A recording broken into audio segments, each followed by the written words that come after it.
고린도 전서 말씀을 통해서 함께 은혜를 나누고자 합니다.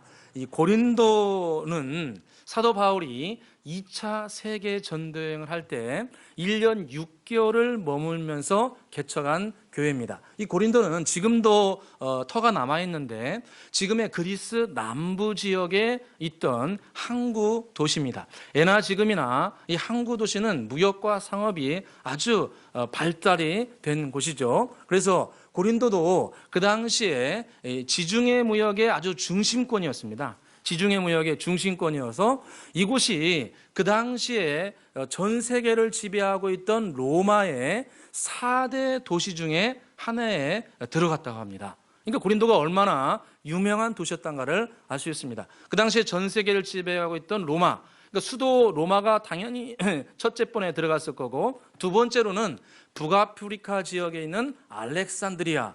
우리가 요즘에는 뭐 아프리카 그러면 왠지 모르게 좀 이렇게 낮게 보는 성향이 있는데 절대 그렇지 않습니다. 이 북아프리카는 지중해에서도 굉장히 유명했습니다. 그래서 북아프리카 지역에 있는 알렉산드리아가 제2대 도시였고, 그다음에 전통적으로 팔레스타인 우측에 있었던 이 안디옥이 또 중요한 세 번째 도시였습니다. 그리고 마지막으로 속한 도시가 그리스 남부에 있던 이 고린도 지역이었습니다. 이 고린도 지역에 그 당시 사도 바울 당시의 인구수가 얼마였냐면 한 60만 정도 되었다고 합니다. 60만. 우리 속초 인구가 몇 명 정도 되죠? 그냥 10만이라고 해주세요. 우리 속초가 한 10만 정도 됩니다. 근데 2000년 전에 몇만 명이라고요? 60만 명. 그러니까 이 2000년 전에 60만 명이면 어마어마한 숫자죠. 그러니까 60만 명이 그 도시 항구 도시에 뭐 들썩 했으니까 그 당시에 이 고린도가 얼마나 이 해상 무역이 활발했고 또 내륙으로 들어가면서 얼마나 육로로도 활발하게 움직였는가를 짐작할 수 있습니다. 그런데 이렇게 60만 명이 있고 경제적으로 굉장히 여유로운 그런 도시인 반면에 그 나름대로 문제점도 굉장히 많았습니다. 그것은 뭐냐면은 이 부가 넘쳐나는데 이 많은 부를 어디에 쓸지를 몰라서 향락과 이 음행에 굉장히 많이 사용을 했습니다. 여러분, 부끄러운 이야기지만 그 당시에 신전 안에서는 음행도 함께 이루어졌는데 그 일을 하던 사람이 무려 1000명이라고 합니다.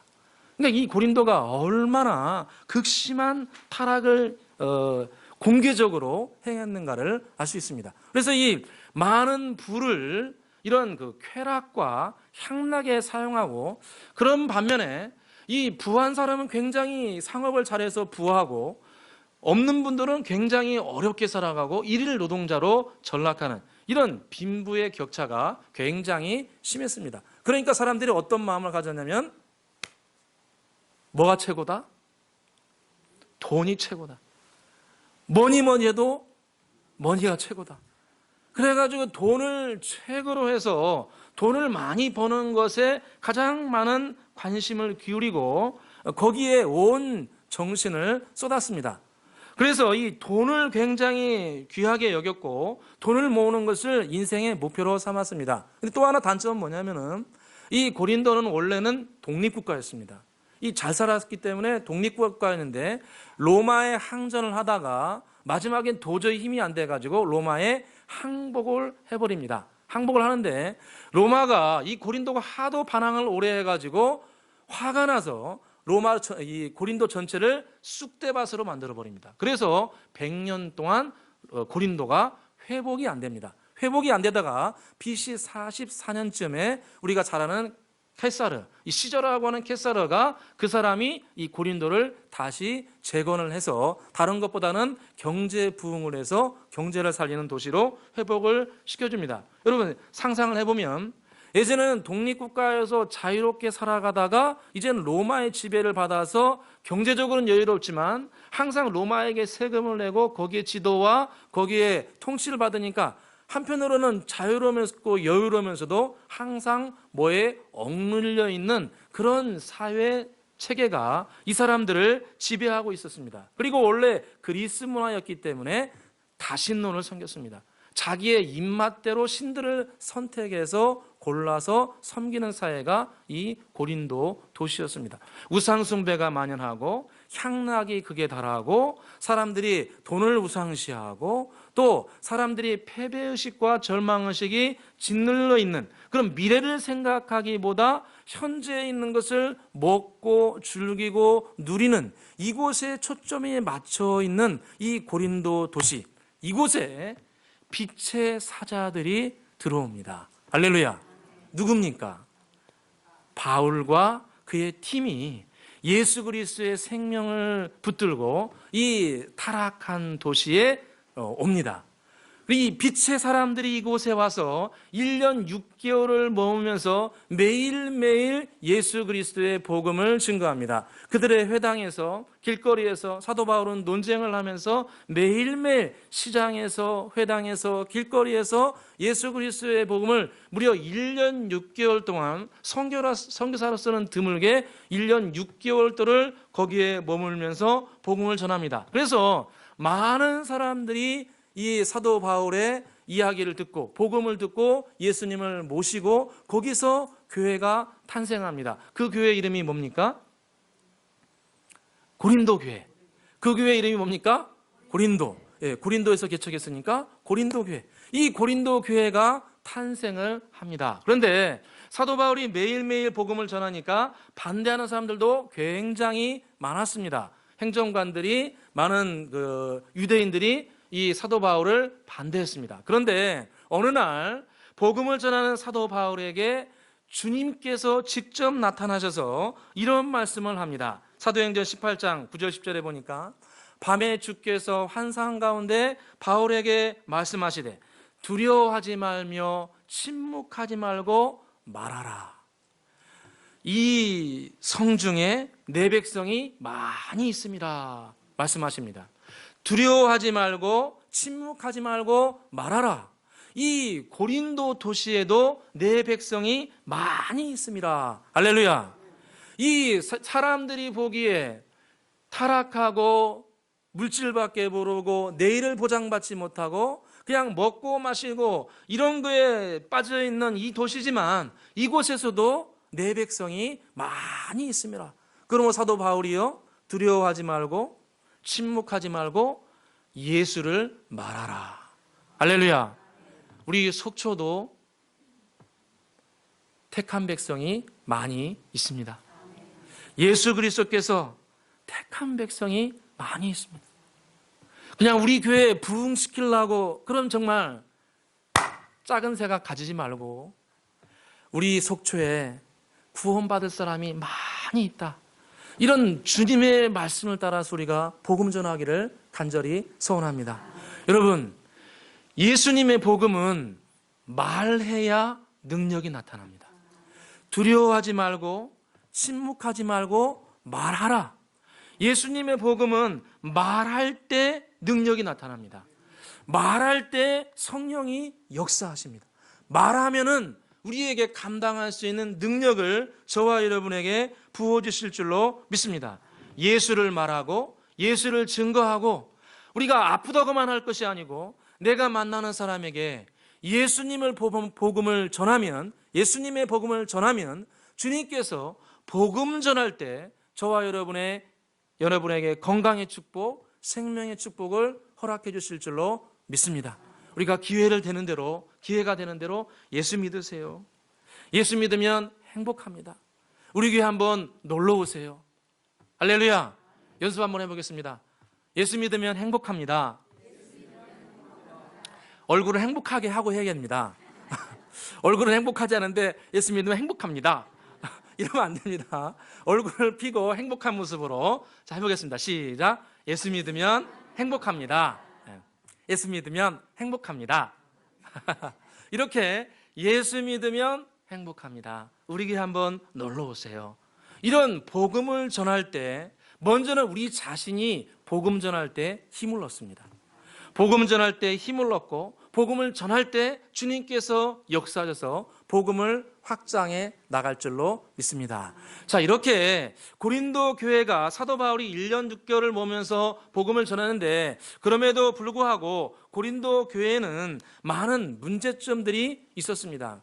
대표적인 문제가, 이 고린도 교회는 대형 교회 중에 하나였는데, 이 고린도 교회는 대표적인 문제가 파가 많았습니다.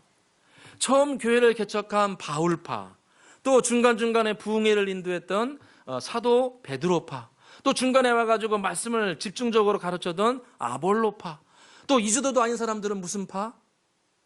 예수파. 나는 예수파다. 나는 베드로파. 아유 싫다. 나는 다른 파. 나는 오직 예수파다. 가지고 이주도도 아닌 사람들은 예수파. 그러면서 교회 내에서 많은 파가 생겼습니다. 여러분, 교회는 파가 없을 수는 없겠지만 주님 안에서 하나가 되어야 될 줄로 믿습니다.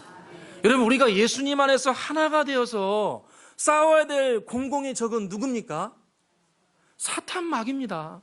사탄 마귀하고 우리 모두가 하나가 되어서 사탄 마귀하고 싸워야 되는데, 교회 내에서 파가 날려가지고 여기는 개척파, 여기는 중간파, 여기는 최근파.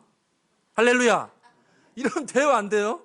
나는 뭐 개척파, 나는 중간파, 나는 최근파 일로 모여라. 뭐 몇월 며칠 저녁이나 한 끼 먹자. 이러면 돼요, 안 돼요? 안 돼요. 예수 믿는 우리 모두는 다 예수 안에서 하나가 되어서 예수의 복음을 방해하는 마귀를 물리치고 예수 그리스도의 복음을 전하는 분 되시기를 주의 이름으로 축원합니다. 그래서 오늘 사도 바울이 편지를 시작하면서 하나님의 교회는 어떤 곳인가를 이 서론 인사하면서 가르쳐 줍니다. 예수 그리스도의 교회는 어떤 곳인가? 2절을 같이 한번 읽어보겠습니다. 2절입니다. 읽겠습니다. 고린도에 있는 하나님의 교회 곧 그리스도 예수 안에서 거룩하여지고 성도라 부르심을 받은 자들과 우리의 주 대신 예수 그리스도의 이름을 부르는 모든 자들에게. 아멘. 사도 바울이 이 서론 인사를 하면서 하나님의 교회라는 표현을 사용합니다. 고린도에 있는 하나님의 교회 곧 그리스도 예수 안에서 거룩하여지고 성도라 부르심을 받은 자들과 또 각처에서 우리의 주 곧 그들과 우리의 주 대신 예수 그리스도의 이름을 부르는 모든 자들에게, 이렇게 말씀합니다.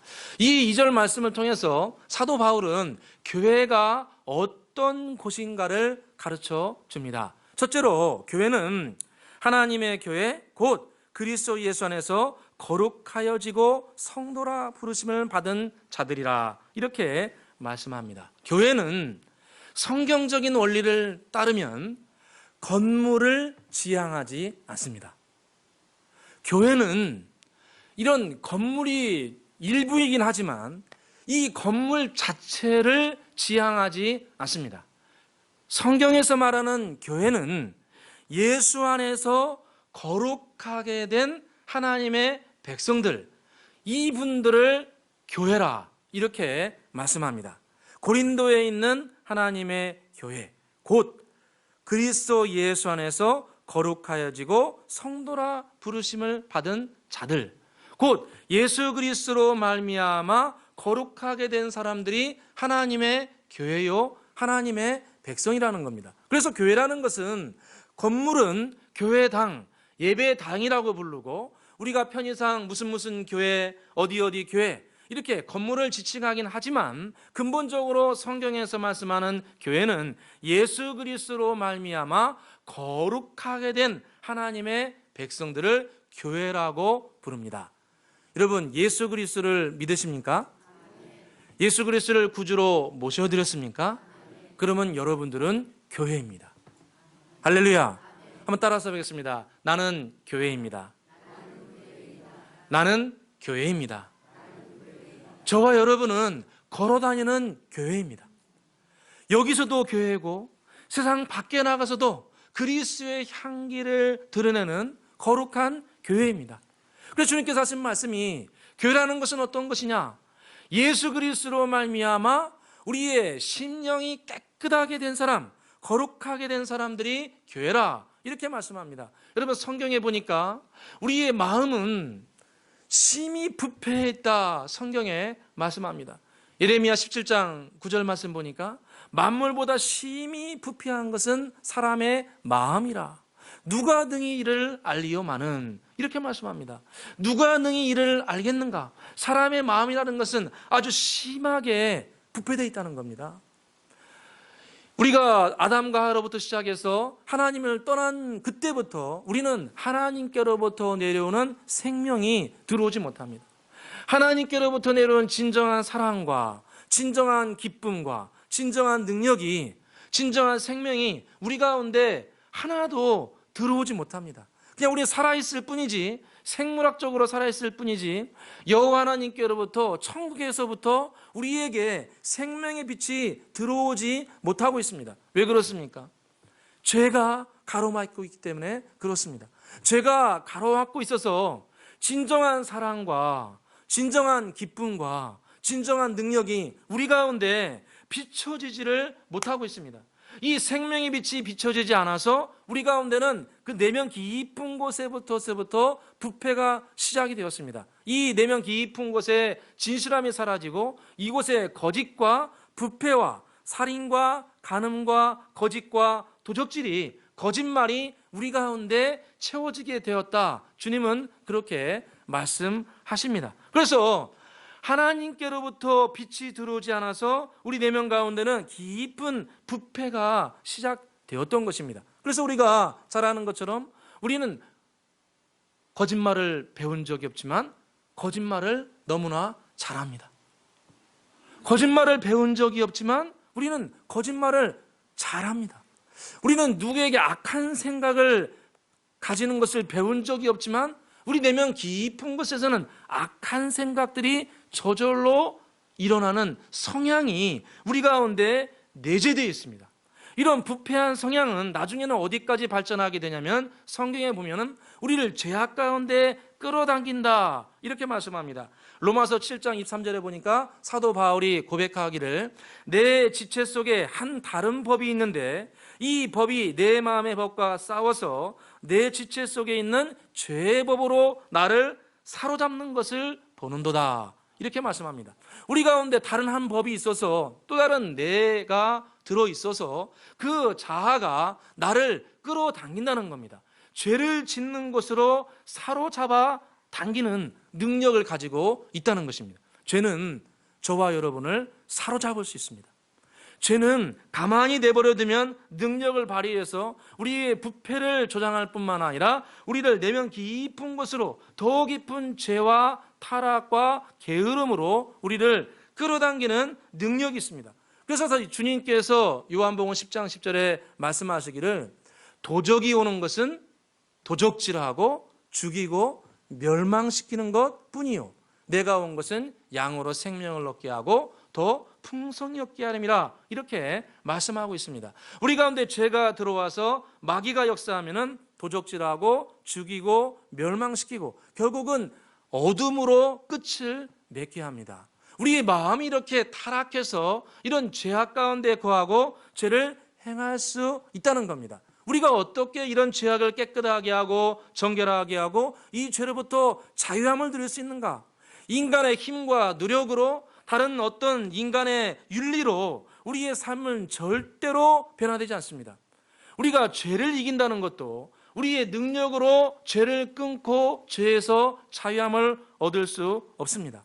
오직 하나님이시면서 사람이신 그분이 내려오셔가지고 우리의 죄를 치유해 주시고 사해 주시고 자유케 하실 때 저와 여러분은 자유할 수 있습니다. 아들이 너희를 자유케 하면 너희가 참으로 자유하리라. 아들이 너희를 자유케 하면 너희가 참으로 자유하리라. 예수님으로 말미암아 우리는 진정한 자유를 누릴 수 있습니다. 예수 그리스도께서 십자가에서 돌아가시면서 말씀하셨습니다. 다 이루었다. 다 이루었다. 예수님은 다 이루셨습니다. 저와 여러분에게 가지고 있는 내면의 죄들, 내면의 상처들, 예수님은 다 대신 짊어지고 가셨고 대신 우리의 죄를 짊어지시고 우리 대신 돌아가셨습니다. 그가 찔림은 우리의 허물이라며 그가 상한 우리의 죄악을 인함이라. 그가 징계를 받음으로 우리가 평화를 누리고 그가 채찍에 맞음으로 너희가 나음을 입었도다. 그가 채찍에 맞음으로 너희가 나음을 입었도다. 예수님께서 우리의 죄를 대신 가져가심으로 말미암아 우리의 죄가 사함을 받고 우리가 진정한 자유를 누리게 되었습니다. 예수님께서 십자가에서 돌아가실 때 어떤 일이 발생하냐면 예수님의 의로움이 우리의 의로움으로 전달되었습니다. 예수님의 거룩함이 우리의 거룩함으로 전달되었습니다. 이것을 예전에 말씀드린 것처럼 의의 전가라고 합니다. 한번 외워보겠습니다. 의의 전가. 예수님의 의로움이 우리의 의로움으로 전달되었습니다. 그래서 예수님의 의로움이 나의 의로움, 예수님의 거룩함이 나의 거룩함이 된 것입니다. 그래서 예수를 믿으면 혹시 행함은 부족하다 할지라도 거룩하다고 인정해 주시는 것이 왜 그러냐면 예수 그리스도를 모셔드렸기 때문에 나는 부족하다 하더라도 예수님의 의로움이 나의 의로움으로 전달이 되고 예수님의 거룩함이 나의 거룩함으로 전달이 된 겁니다. 그 예수를 우리가 마음속에 모셔드릴 때 우리는 거룩하게 되고 깨끗하게 되고 자유하게 됩니다. 요한복음 1장 12절에 영접하는 자 곧 그 이름을 믿는 자들에게는 하나님의 자녀가 되는 권세를 주셨다, 이렇게 말씀합니다. 그 십자가에서 살과 피를 쏟으시고 생명을 내어주신 예수 그리스도를 마음속에 구원자요 왕으로 모셔드리게 되면 하나님의 자녀가 되고 의로운 백성이 된다는 겁니다. 할렐루야. 예수 그리스도를 모셔드리기를 주의 이름으로 축원합니다. 우리가 예수님 앞에 죄를 고백하고 죄를 끊으면 주님은 우리를 모든 불의에서 깨끗게 하십니다. 요한일서 1장 9절에 만일 우리가 우리 죄를 자백하면 그는 미쁘시고 의로우사 우리 죄를 사하시며 모든 불의에서 우리를 깨끗게 하실 것이요. 저와 여러분이 회개하고 주님을 의지하게 되면 모든 불의에서 깨끗하게 하고 자유하게 해 주십니다. 그러면 저와 여러분이 죄를 철저하게 멀리하고 죄를 지었으면 주님 앞에 회개하는 분 되시기를 주의 이름으로 축원합니다. 주님은 회개하면 모든 죄에서 사해 주시고 반드시 회복시켜 줍니다. 너의 노년의 축복이 젊음의 축복보다 더하리라. 회개하고 주님을 따르면 과거가 슬프다고 할지라도 주님은 현재부터 회복시켜 줍니다. 현재의 축복이 과거의 축복보다 갑절의 은혜와 축복으로 여러분에게 우리 모두에게 임하기를 주의 이름으로 축원합니다. 교회는 예수 그리스도로 말미암아 깨끗하게 된 사람들이 모인 곳이 교회입니다. 두 번째로 교회는 어떤 곳인가? 사도 바울이 말하기를 교회는 각 처에서 예수 그리스도의 이름을 부르는 사람들이 교회다, 이렇게 말씀합니다. 2절을 다시 한번 천천히 읽어보겠습니다. 읽겠습니다. 고린도에 있는 하나님의 교회 곧 그리스도 예수 안에서 거룩하여지고 성도라 부르심을 받은 자들과 또 각 처에서 우리의 주 곧 그들과 우리의 주 되신 예수 그리스도의 이름을 아멘. 두 번째로 교회는 어떤 곳인가? 각 처에서 우리의 주 곧 그들과 우리의 주 되신 예수 그리스도의 이름을 부르는 자들이다. 교회는 어떤 곳인가? 첫 번째로는 예수 그리스도로 말미암아 깨끗하게 된 자들이 교회이고, 두 번째로는 교회는 각 처에서 주 되신 예수 그리스도의 이름을 부르는 자들이 교회라는 것입니다. 각 처에서 각자의 장소에서 예수 그리스도를 부르는 사람들이 교회라는 겁니다. 예수 그리스도의 이름으로 말미암아 거룩할 뿐만 아니라 예수 그리스도의 이름을 각자의 자리에서 부르는 사람들이 하나님의 교회다. 여러분 지금 어떤 자리에 서 계십니까? 어떤 각자의 여러분의 자리는 서 계십니까? 어떤 분들은 건강하고 모든 것이 갖춰져 있고 행복한 곳에 서 있는 분도 계실 거고, 어떤 분들은 질병 때문에 굉장히 힘들어하는 곳에 서 계신 분도 계실 거고, 이제 어떤 분은 여기서 내가 지금 서느냐 못 서느냐, 이것이 내 인생의 마지막을 결정하는 아주 기로와 같은 곳에 서 계신 분도 계실 것이고, 또 어떤 분들은 미래를 준비하면서 희망차게 그 자리에 서 계신 분도 계실 거고, 또 어떤 분은 그냥 포기해버릴까? 아유, 때리쳐버릴까? 이런 생각이 불현듯 몰려오는 그런 곳에 계신 분도 혹 계실지 모르겠습니다. 그런데 오늘 주님이 말씀하시는 것이, 교회는 어떤 곳인가? 각 처에서 주 대신 예수를 부르는 사람이 교회다. 할렐루야. 각자의 자리에서 각 처소에서 좋은 자리에 있으면 주님께 감사하고, 할렐루야, 주께 감사하세, 할렐루야. 각자의 자리에서 주님께 감사하고, 어렵고 힘든 자리에 있으면 예수의 이름을 부르고 기도하는 사람들, 그 사람들이 교회라는 겁니다. 여러분, 그런 멋진 교회 되고 싶지 않습니까? 할렐루야. 그런 멋진 교회 되고 싶지 않습니까? 잘 되는 곳에서 잘 되는 사람, 좋은 일이죠. 그러나 어렵고 힘든 곳에서 빛을 발하는 사람들이 진정한 빛입니다. 그 사람들이 진정한 스타입니다.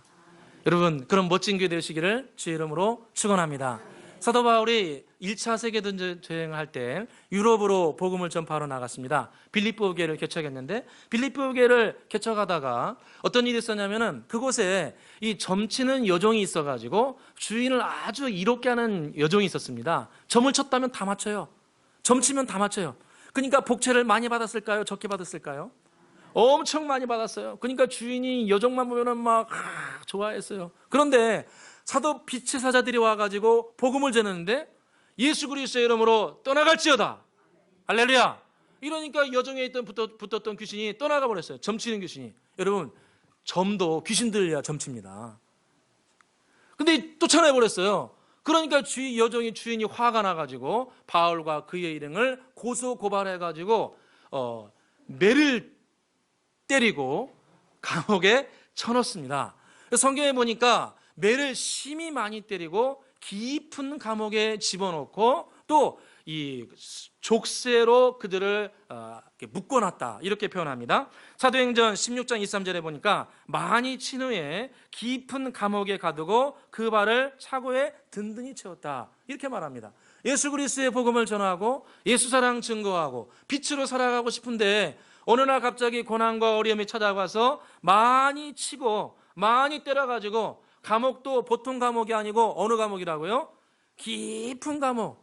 한번 따라서 해보겠습니다. 깊은 감옥. 자심합시다. 깊은 감옥. 깊은 감옥에 쳐넣었어요. 깊은 감옥에 넣어가지고 또 그걸 어떻게 했어요? 차고에 집어넣었어요. 여러분, 이런 자리에 쓰면 기분 좋겠습니까? 각처에서 예수 이름을 부른다고 그러는데, 아니, 많이 맞아가지고 육체도 많이 맞고 마음도 많이 맞고, 여러분, 매 맞는 것도 기분 나쁘지만 말로 맞는 게 제일 기분 나빠요. 할렐루야.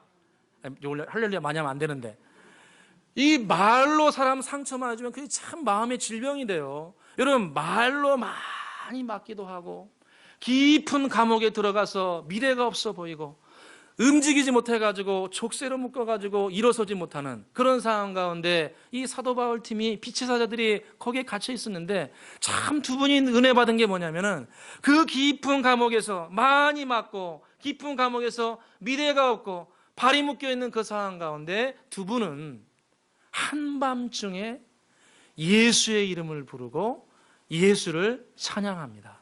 할렐루야. 참 이건 은혜입니다. 여러분, 어려운 상황 가운데 기도하는 것 은혜입니다. 여러분, 우리 가운데 그런 은혜가 임하기를 간절히 소원합니다. 사도행전 16장 2절 보니까 한밤중에 바울과 실라가 기도하고 하나님을 찬송하니 죄수들이 듣더라, 이렇게 말씀합니다. 한밤중에 그렇게 많이 맞은 사람들이 보통 40대를 때립니다. 40대를 때리고 깊은 감옥에 쳐넣고 족쇄로 묶어놨는데, 그 한밤중에 이 사람들이 하나님을 찬양하고 높이니까 그 주위에 있는 죄수들이 듣습니다. 야, 저 사람들 뭐야? 저렇게 많이 맞았는데도 찬양 부르네? 저렇게 힘든데도 교회 나와서 기도하네? 저렇게 힘든데도 안 헤어지네. 저렇게 힘든데도 어떻게 하네. 할렐루야. 할렐루야. 죄수들이 듣더라. 여러분, 그때 성령의 역사가 나타납니다. 사도행전 16장 말씀해 보니까 갑자기 큰 지진이 나서 옥터가 움직이고 문이 다 열리고 모든 사람들의 매인 것이 벗겨졌다, 이렇게 말씀합니다. 그 힘든 상황 가운데 많이 맞고 포기하고 싶었는데, 많이 맞고 깊은 감옥에 들어가고 족쇄로 묶여 있는데, 그 상황 가운데 정말 다른 말 안 하고 예수의 이름을 부르고 예수님의 이름을 찬양하니까 주님께서 역사하셔서 갑자기 그 옥문이 흔들리기 시작하고 그 문이 다 열리고 족쇄가 벗겨지기 시작합니다. 저와 여러분이 많이 맞고 깊은 감옥에 있고 절망스러운 순간이라 할지라도 예수의 이름을 묵묵히 부르게 되면 주님께서 갑자기 역사하시는 때가 있습니다. 주님의 역사는 갑자기 일어납니다. 갑자기 일어납니다. 그러니까 계속 불러야 돼요. 계속 불러야 돼요. 한 두어 번 불러보고 이 산이 아닌가 봐, 그러면은 안 돼요. 주님의 역사는 호련히 임합니다. 성령의 역사는 호련히 나타납니다. 여러분의 질병 호련히 치유해 줍니다. 여러분의 기도하는 문이 호련히 열립니다. 포기하지 않고 예수의 이름을 부르고 예수께 기도하면 주님께서 갑자기 역사해서 여러분을 짓누르는 그 감옥터를 흔드시고 막힌 문들을 열리게 하시고 여러분들을 붙잡고 있던, 마음을 억눌렀던 그것을 주님께서 벗기게 해서 반드시 주님께서 회복시켜 주실 줄로 믿습니다. 예수님은 생명입니다. 예수님께 직접 말씀하셨습니다. 내가 곧 길이요 진리요 생명이니 나로 말미암지 않고는 아버지께로 올 자가 없느니라. 예수님은 생명입니다. 그래서 예수님의 이름을 부르면 우리 가운데 생명이 역사하시는 겁니다. 예수님은 생명이시기 때문에 생명을 부르게 되면 생명께서 역사하십니다. 우리가 세상을 부르면 세상의 역사가 일어납니다. 내가 힘없는 사람을 의지하면 힘없는 역사가 일어납니다.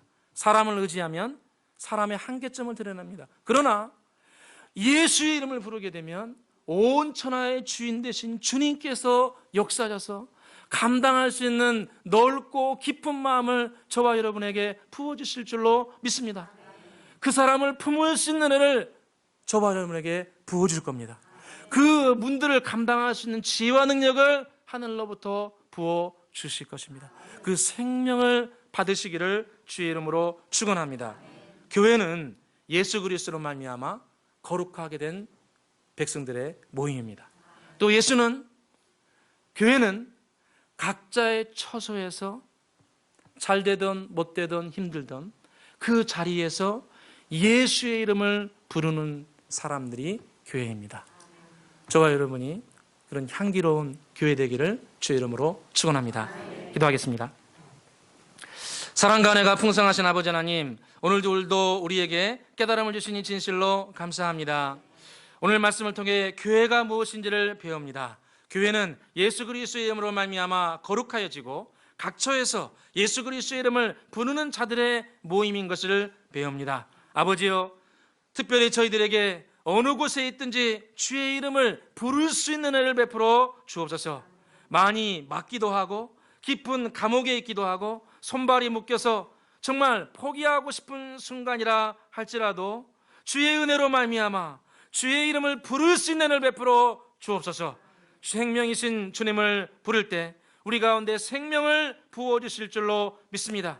오늘 바울과 실라에게 호련히 역사해서 옥문을 열어주시고 옥토를 흔들으시고 그들의 족쇄를 벗겨주신 것처럼 우리 가운데 어눌한 마음이 있다면 예수 보혈로 벗겨지게 해주시고, 막힌 문이 있다면 열리게 해주시고, 짓눌렀던 옥토가 있다면 갑자기 역사해 주셔서 옥토가 흔들리게 하여 주시옵소서. 예수 그리스도 이름으로 강건하게 될지어다. 강건함과 문들이 활짝 열리게 하여 주시옵소서. 예수 그리스도 이름으로 기도드리옵나이다. 아멘. 찬송